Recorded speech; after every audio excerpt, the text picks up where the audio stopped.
My name is Jennifer Davis. I'm 33, a data analyst for a healthcare startup in Seattle. I rent a brick loft in Capitol Hill and I bike to work when it isn't pouring. Thought I was finally steady. Then my parents threw me a party that told me exactly what I was to them. A wallet with legs. They called it a mortgage-burning bash, a backyard celebration in Tacoma because, as Mom posted on Facebook, our amazing daughter helped us save our family home. There were neighbors, church friends, old teachers. The banner read "Thank you, J." Strings of lights hung over plastic tables. I brought cupcakes with little paper houses on top. I felt proud. Like the kid who finally brought home the grade card they couldn't ignore. Halfway through, Dad tapped a glass. "Speech," people chanted. He cleared his throat and wrapped an arm around my sister. "This house," he said, squeezing Melanie's shoulders, "belongs to the future of this family." He paused. "Melanie dear, step forward." I laughed, awkward, waiting for the bit. Mom handed Melanie a shiny key on a bow. "To our real homeowner," she said. "Our golden girl." Everyone clapped. My face froze. I looked for a wink, a stage whisper that it was a joke. Instead, Dad raised his voice. "Jennifer, you're a generous tenant." "Well, not tenant. What's the word?" "Sponsor." "Because you earn more. That's what family does, right?" The crowd laughed the way crowds laugh when it's unclear if the punchline is cruel. Someone shouted, "Say something, Jen." And Mom, all sugar, added, "Don't be dramatic, honey. We all know you don't need things like deeds to feel important." Heat rushed up my neck. "What deed?" Asked too loud. The music hiccuped. Melanie lifted her chin. "The deed to my house," she said. "You don't like surprises?" I felt everyone watching. My fourth-grade teacher, the neighbor who once mowed our lawn, the youth pastor who told us God loves cheerful givers. Cheerful. My hands shook. Dad chuckled. "We told you not to worry about grown-up paperwork." He set a match to a photocopy of a mortgage statement, and while flames curled the edges, he turned to me. "Smile, baby. It's like adoption. Melanie's our housing baby. You just pay the bills." The word adoption landed like spit. Cameras pointed at me. I smiled for them, a brittle, pretty lie, and swallowed down a scream. The paper turned to ash. People cheered. Melanie blew me a kiss like a queen tossing favors. I excused myself to use the bathroom, walked down the hall we painted together when I was 12, and locked the door. I stared at my own face under the harsh vanity light. I thought of 6 years of transfers labeled MM/Dad mortgage so I wouldn't forget why I was poor in a rich city. I thought of the first time they said, "You earn more," like a compliment that handcuffed me to them. I pressed my palms flat on the sink and whispered to the mirror, "What deed?" The tiles didn't answer. But my phone buzzed with a push notification from my bank. Automatic payment. $2,347.11. Mortgage age debited. I unlocked the door and walked back into my parents' yard with my face smooth as glass. I clinked my glass to get silence. "Congratulations," I said to Melanie, voice even. "Tonight will be unforgettable." And that was true. Because by the time the cake was sliced, I had decided to do the most unforgivable thing. I had decided to stop being a wallet with legs. The first place I went wasn't home. It was the county recorder's office website. And what I found there took the air out of my lungs. Melanie has a talent that isn't listed on resumes. She knows where to bite so the bruise won't show. When we were kids, she'd cry before she hit me. That way, when I yelped, Mom rushed in and saw only my raised voice and Melanie's tears. "You scare her," Mom said once, pushing me aside to cradle Melanie. "You're so intense." I started speaking softer, the way people do around skittish animals. Her thefts were small, then surgical. "My favorite sweater. I look better in blue, be generous." "My interview shoes. You stand all day at a desk, you don't need heels." She erased my recorded shows, then sighed, "You're too sensitive." She borrowed money the way people borrow sugar, without measuring or returning. I sent Venmo requests. She replied with emojis. When I finally got a promotion, she called with a crisis. "My roommate bailed. I'm short on rent. Don't tell Mom, she'll freak." I wired $1,200. She posted a photo in Palm Springs, tags of designer sunglasses visible. I commented, "Looks fun." She DM'd, "Please don't be weird." The Christmas I was 29, Dad announced a fun game, where we each say what we're grateful for. Melanie raised her glass and said, I'm grateful for parents who invest in potential. She looked at me like a cat at a fishbowl. I said I was grateful for work that let me help family. Mom teared up and called me selfless. She said it like a diagnosis again. But Melanie's worst came wrapped in sweetness. Jen, you're so good with numbers, she cooed, handing me a stack of envelopes. Can you set up autopay for Mom and Dad? They get confused. I did. I linked my bank. I told myself it was temporary. She sent a voice note. You're a literal saint. She was drunk, slurring. They love you so much for this. Then came the party where she bit deep. It was a roaring 20s theme at a friend's condo. I wore a beaded dress I bought secondhand. Melanie arrived late in a feathered headband, kissed my cheek and whispered, "Try not to be needy tonight." She clinked her glass and told the room I was our family CFO. Laughter. She doesn't charge interest, she added, winking. Well, except on emotions. Everyone looked at me. I lifted my drink like a shield. Guess I'm the bank, I said. That night, a cousin pulled me aside and asked, "Do you really pay your parents' mortgage?" I nodded. He whistled. Wouldn't be me. I laughed like it was funny. But when I got home, I cried into my pillow so quietly even I had trouble hearing it. The next morning, Melanie texted, "Are you mad?" It's a joke. That was Melanie's gift. She made cruelty sound like sisterhood, and I kept paying because I mistook shame for love. I wasn't born generous. I was trained into it. Mom's favorite story. When you were 5, you refused to share your crayons with Melanie. The moral always changed. Sometimes it was about selfishness. Sometimes it was about how Melanie, 2 years younger, needed support because she was sensitive. The ending never did. I gave her the crayons while Mom smiled like I had fixed a problem I didn't cause. At 11, Mom changed my school clothes budget to buy Melanie's dance costumes. She has potential, Mom whispered like it was a diagnosis. You're practical. You don't mind. When I asked for new sneakers because mine flapped at the toes, Dad joked, "Tape them. Builds character." He bought Melanie glittery shoes the same day. The first public humiliation came at 13. It was church talent night. I'd practiced a simple piano piece in our garage until my fingers hurt. When I sat on the bench, Dad called out, "Don't worry if you mess up. Melanie can sing after and cover it." Laughter. I did mess up. Not the notes, my hands. Later, Mom kissed my head and said, "Isn't it nice your sister shines for both of you?" At 16, I got a job at a burger place and saved for a battered Honda. Melanie borrowed it and totaled it 3 months later. Dad said, "Insurance covers it," then asked me for $500 toward the deductible because you're the driver of record. When I refused, he held up the keys to the house. If you can't contribute, maybe you don't need to live here rent-free. Rent-free, though I cooked, cleaned, and watched Melanie when our parents were out late. Senior year, I was valedictorian. The night before graduation, Mom announced a family emergency. Translation. Melanie had a regional dance showcase. They drove to Portland. I delivered my speech looking out at empty seats where my parents should have been. After, the principal hugged me and asked, "Where's your family?" I pretended they were parking. College wasn't a straight path. I commuted to community college, transferred to UW, graduated in data science while working 2 jobs. I sent Mom photos in my cap and gown. She responded with a picture of Melanie holding a bouquet, captioned, "My angel crushed her audition." When I called, Dad said, "We'll celebrate at home. Money's tight." It was always tight when I needed something. It was generous when Melanie wanted it. Ballet intensives. A gap year in Europe that turned into 2. She's networking, Mom said, as if drinking Prosecco in screenshots was entrepreneurship. When rent spiked and I asked to move home for 6 months, Mom wrinkled her nose. "We turned your room into a studio for Melanie. You understand." Then came the first "you earn more." I was 26, entry-level, proud of my first salary job. Dad called while I was microwaving noodles. "We're in a bind," he started, voice heavy with martyrdom. "Banks threatening foreclosure. You know how interest rates are." He paused to sigh. "You earn more now. $2,000 a month would keep us afloat for a bit." "For how long?" I asked. "Until Melanie's career takes off. She'll pay you back." The first transfer felt like a tourniquet. Tight, necessary. I told myself I was saving them. But the months kept coming.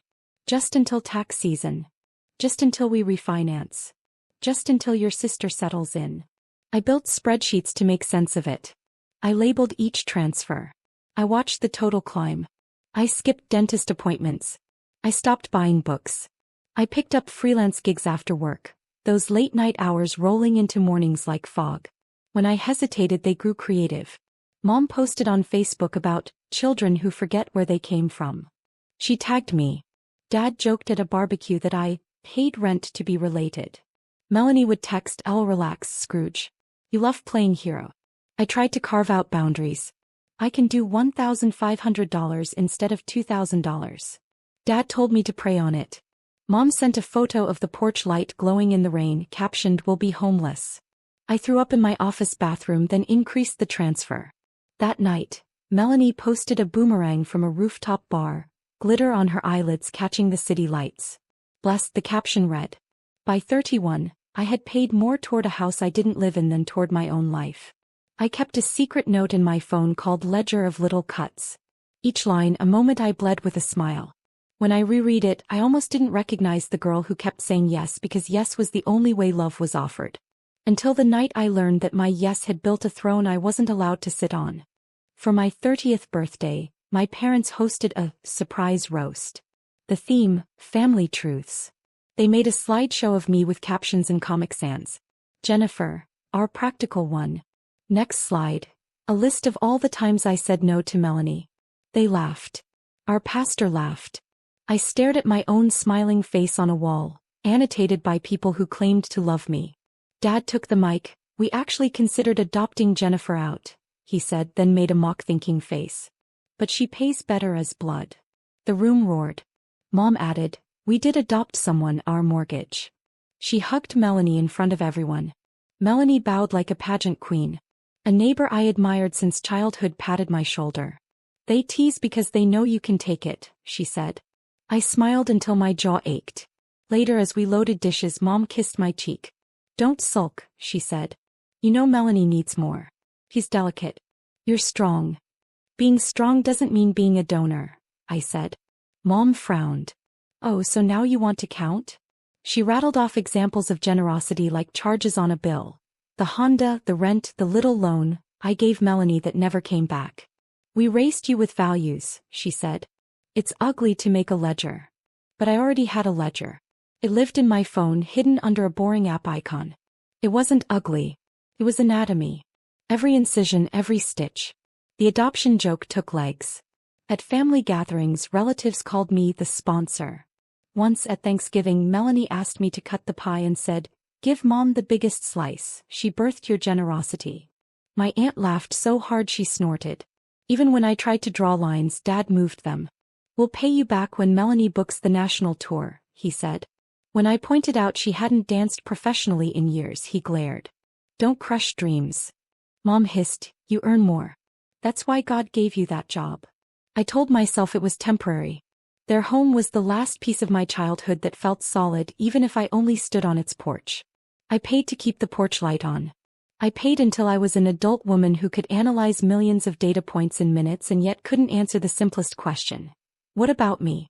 Then came the mortgage burning party and the shiny key in Melanie's palm. And the joke wasn't a joke anymore. She waited in the lobby, arms crossed, hair perfect. "You are sick," she said before I could speak. "You're jealous. You always have been." I led her to a small conference room and closed the door. "Sit," I said. She stayed standing. "I've been paying," I started. "For 6 years. Do you know how many dollars that is?" He shrugged, bored. "You like numbers." I slid the folder across the table. Inside, bank statements, the county recorder documents, the assignment of the mortgage to me, a simple timeline with dates in bold red. On top I placed a USB drive. "What's this?" she asked. "Recordings," I said. "I started therapy last year because I couldn't sleep. My therapist asked me to document. I kept voice memos of phone calls. Not to trap you. To convince myself I wasn't crazy." She scoffed. "You can't use that." I didn't need to use it in court. I needed to use it on myself. But also, Washington is a two-party consent state. I had texts too, and photos and posts and messages where they tagged me as sponsor. I wasn't bluffing. I was done being gaslit clean. "I wrote it all down," I said. In a book. I swallowed. Saying it aloud felt like stepping off a ledge. A memoir draft. My therapist said to write the truth even if no one reads it. I changed names until last week. I looked at her. Now I won't. She laughed, brittle. Who would publish you? Maybe no one, I said. But I sent an excerpt to our church women's group by accident. That was a lie. I sent it to the group on purpose with a note asking for feedback. They replied with hearts. They recognized you. Her face drained. Delete it. I included Mom's adoption joke, I said. And Dad's speech. And the night you totaled my car. And the time you told our cousin I was your walking subsidy. You're twisting things, she said, but her voice shook. The trustee's sale is at 10, I said. If some white knight shows up to pay, great. If not, I will bid. I will win. And I will give you 30 days to leave. Tears glittered in her eyes, furious and beautiful. You'll make Mom sick. Mom made me sick for 10 years, I said, and my voice finally sounded like mine. She lunged for the folder. I didn't stop her. Let her hold the truth. Sustained. At the sale, the only bidder was me. I stood under a strip of blue sky between buildings while a man in a windbreaker read legal words like a recipe. I bid the opening price. No one else spoke. The gavel. Okay, there was no gavel, there was a nod. Fell. The property was mine. Not mine because I was loved. Mine because I paid. I drove to Tacoma with a locksmith and a movable calm. My lawyer met us there with notices of possession and a schedule from a moving company I'd prepaid. It wasn't rage. It was logistics. Mom opened the door and looked old all at once. You don't have to, she whispered. I didn't have to for 6 years, I said. I did anyway. Dad sat at the table with his head in his hands. Melanie paced like a cat in a carrier. I laid the papers down. 30 days, I said. I'll store your belongings for 60. Choose where they go. I won't trash your things. You're trashing us, Mom said. No, I said. I'm taking back me. I left them with boxes and choices. On the way out, I ran my hand over the notch on the doorframe where Mom measured our height with a pencil. My line stopped at 12, then nothing. I thought about all the ways I tried to grow taller in a house that measured only Melanie. When the movers arrived a month later, I stood on the lawn. I didn't gloat. I watched. Because I wanted them to see what they built and what I built and how different those things were. The night of the party, I drove back to Seattle with the sound of clapping stuck in my ears like gum. The road blurred. I parked in my spot under the flicker of a fluorescent tube and sat with my hands on the wheel until they stopped shaking. I opened my laptop and went to the Pierce County Recorder's website. I searched my parents' address. My heart thumped like a fist against drywall. There it was. A quitclaim deed dated 3 years ago, transferring the house from my parents to Melanie Davis, for love and affection. Recorded the same day as a refinance deed of trust for a new mortgage. Borrowers, my parents. Owner, Melanie. It was a triangle drawn in ink and smugness. I scrolled through images of signatures I recognized almost as well as my own. Dad's swaggering cursive. Mom's careful loops. Melanie's heart over the I in her name. There was no Jennifer anywhere. I clicked through the note. Monthly payment. Almost exactly what I'd been sending. Interest, worse than my credit card. I looked at my bank statements. The dates matched like a cruel dance. I had paid most of that note without my name touching a single page. Something inside me went quiet, the way water goes quiet before it boils. I printed everything. I grabbed the leather folder where I kept my boring life. Pay stubs, tax returns, my own lease. I added the printouts like fresh bones. The next morning I called in sick. Then I called a lawyer. Family, she asked, tone cautious. Yes, I said. And math. She listened as I explained the transfers, the autopay, the because you earn more, the party. She whistled softly. You've been paying a mortgage on property you don't own that was transferred to your sister to, what, avoid something? Judgments? Benefits? Maybe it was a vanity project, I said, but my voice cracked. Vanity. Like crowning Melanie queen of the ashes of my wallet. There are options, she said. You can sue to recover funds. Unjust enrichment, constructive trust. Or more direct, buy the note. Buy the note. Banks sell mortgages all the time. If you purchase the debt, you become the lender. If they're current, you collect payments. If they default, she paused, careful, You have remedies. I stared at the folder. Remedies. The word tasted like aspirin. What would it take? She gave me numbers and introduced me to a contact at a small servicer who dealt in non-performing and special loans. Turned out my parents weren't as current as they told Facebook. They were 60 days late and had just asked for a forbearance. The servicer was open to a sale. I took a walk in the rain until my jeans wicked cold water to my knees. I thought about being 13 at the piano. I thought about the adoption joke. I thought about the key in Melanie's hand, how it flashed under the string lights like a medal for someone else's race. That night I wired my savings and signed a purchase agreement. By Friday I held an assignment of the deed of trust and original note. Legally I was the bank. I didn't tell them. Not yet.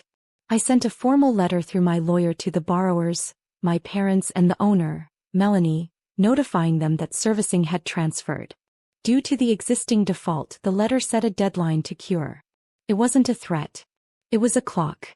Mom called the second the letter hit their mailbox. "What is this?" she hissed. "Some scam." "It's my new address for your payments," I said. "I own the mortgage now."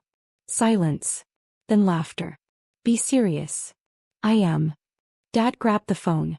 "You can't do this," he said, voice rising. "Family doesn't foreclose." "You told the neighborhood at a party that family doesn't need deeds," I said. "Pick a lane." Melanie texted, "WTF is this? Stop playing bank cosplay." I didn't answer. I etched the deadline into my calendar and went back to work. I coded. I biked. I ate noodles. The clock ticked. When the deadline passed without a cent, my lawyer filed the notice of default. Then a notice of trustees sale. It was clinical. It was brutal. It was math. Mom texted photo after photo of the porch light. Melanie posted a subtweet about abusive relatives. Dad called me a dozen times and left a voicemail where he cried. He cried the day I got my braces off and the day his team lost a playoff game. This sounded like both. I cried too. But I didn't stop. On the morning of the sale, Melanie showed up at my office in sunglasses and fury. She didn't come to bid. He came to bite. Neighbors gathered like birds on a wire while men in blue shirts carried out a life in labeled boxes. Kitchen. Linen closet. Melanie's shoes. The piano went onto a dolly and bumped down the steps. Someone gasped when family photos came off the wall and slid into newsprint. Mom clutched her robe and whispered, "Please, Jennifer." Dad stared at the patch of carpet where the sofa had been, like the shape of it might come back if he squinted. I didn't say I was sorry. I had been sorry for a decade. I had worn sorry like a sweater. Melanie came at me on the lawn. "You're humiliating us on purpose." "You humiliated me for sport," I said. She jerked her chin toward the crowd. "You're making a spectacle." I turned so everyone could hear. 4 years, I paid a mortgage on a house that was in my sister's name because my parents told me I earned more. They threw a party to mock me with a key I'd purchased with my own exhaustion. My voice didn't wobble. "Tao, I'm done." Phones lifted. Screens opened. Someone muttered, "I always wondered." The youth pastor looked at his shoes. My 4th grade teacher cried. Mom lunged for my hand. "Don't do this to us publicly," she hissed. "You did this to me publicly," I said. "At my birthday. Thanksgiving. At your mortgage burning bash." I raised my voice. "If anyone wants to know more, I have receipts." I lifted the folder like a book. That night I posted the excerpt of my memoir, title, Ledger of Little Cuts, to Medium with names left in. I included screenshots of payments, redacted, a brief legal explanation of buying the note, and a photo of the banner "Thank you, Jane." I wrote about the adoption joke. I wrote about the piano. I wrote about loving people who taught me to call my own hunger greed. The post went everywhere. People wrote me stories that sounded like mine with different names. Someone sent me a DM. "You are not crazy. You are not cruel. You set a boundary and it sounded like thunder to people who live off your weather." Our church asked my parents to step down from a committee about family resources. The pastor emailed me privately and apologized for laughing at the roast. A local radio show asked me to talk about financial abuse inside families. I went. I spoke in a steady voice. I wasn't revenge crying. I was measuring. Melanie posted a black square and a Notes app apology that wasn't. "We all make mistakes," she wrote. Some people make them loudly. Comments turned. Old friends messaged me to say they had seen the jokes and hadn't stopped them. I'm sorry, they wrote. I believed some of them. Dad sent a long text that started with scripture and ended with threat. I didn't respond. Mom called me from a motel by the highway and asked if I was happy now. I looked out my window at a city that has never once promised me love and yet gives me trains and coffee and strangers who say, "Nice bike" at stoplights. Not happy, I said. Free. I hired a property manager and listed the house. My house now, for rent to a family with 2 little boys. The day they came to sign, the younger one ran his fingers over the notch in the doorframe and asked his mother if he could keep measuring there. "We'll make new lines," she said. The night the new tenants moved in, I lit a candle in my Seattle apartment and read the last chapter of my memoir draft out loud to no one. It ended with a sentence I didn't know I had earned until I heard it. I didn't become a different person after the boxes left my parents' lawn. I became the same person without the weight they strapped to my back and called virtue. In therapy, we pinned words to the wall like butterflies. Financial abuse, parentification, gaslighting, flying monkeys, golden child. Naming was the first clean thing I'd done. My therapist, a woman with kind eyes and a ruthless memory, asked me to list what I wanted that didn't involve saving anyone. The list was embarrassingly short. Sleep. Books bought without guilt. A cat. I adopted a gray cat with socks and named her Penny, for the ledger I stopped keeping. She needs my lap while I read novels I missed in college because I was working double shifts. I learned to cook food that isn't noodles. I buy new sneakers because mine had flapped for too long. I go to bed without setting 3 alarms for panic. I make friends I don't have to audition for. People who don't find it funny to call me the sponsor. People who bring soup when I'm sick and text me photos of their ugly houseplants like proud parents. We do potlucks where everyone brings something cheap and filled with love, and no one photographs anyone's humiliation. I set my bank app to notify me only for deposits and rent. If I ever help family again, it will be the kind where we share recipes and car rides, not the kind where I bleed while they clap. When mom texts now short, barbed messages about what you did, I wait. Sometimes I don't reply. Sometimes I send a sentence I keep ready in my notes app. I love you. I will not fund you. People ask if I regret making it public. Some days my stomach flips when I remember the eyes on the lawn. But then I recall my father telling a yard full of people that I didn't need a deed to feel important. I remember mom's adoption joke. Public rot grows in shade. I opened a window. The light hurt. Then I could breathe. Last Sunday I took a long ride along the Burke-Gilman Trail. The lake was flat as a coin. I stopped for coffee and sat on a bench and watched a dad teach his kid to wobble on a bike. He ran alongside and laughed when the boy rang the bell for no reason. The boy looked back more times than he needed to make sure his dad was still there. He was. I cried for the girl I was, the one who looked back and saw a ledger instead of a face. Then I wiped my cheeks and texted the group chat of women who held me up this year. Picnic next Saturday? They replied back with too many heart emojis and a joke about how I will inevitably oversupply the fruit. They know me. They like me anyway. When the new tenants sent a photo of their boys' heights marked on the doorframe next to ours, I printed it and taped it above my desk. Not as a trophy.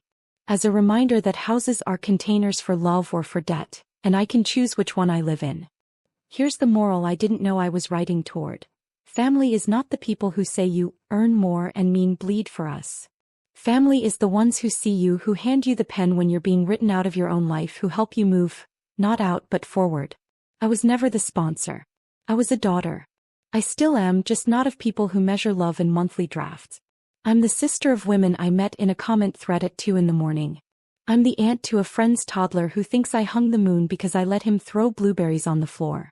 I'm the mother of a cat who purrs like a train. I own a house I paid for with money and tears. And I own a life I paid for with leaving. I'm Jennifer Davis, 33, data analyst, Seattle. For years, my parents made me pay a mortgage because I earned more. When I checked the documents, I saw the house was in my sister's name. I bought the note, took the house, and made them watch as movers took everything out. They called it cruel. I call it returning the ledger to zero. And now when someone says, family, I don't see a bill. I see a table where everyone brings a dish and no one jokes about who paid for the plates. I see faces that light up when I arrive, not hands that reach for my wallet. Family isn't blood. Family is the people who love and respect you, and who let you keep your own name on your own life.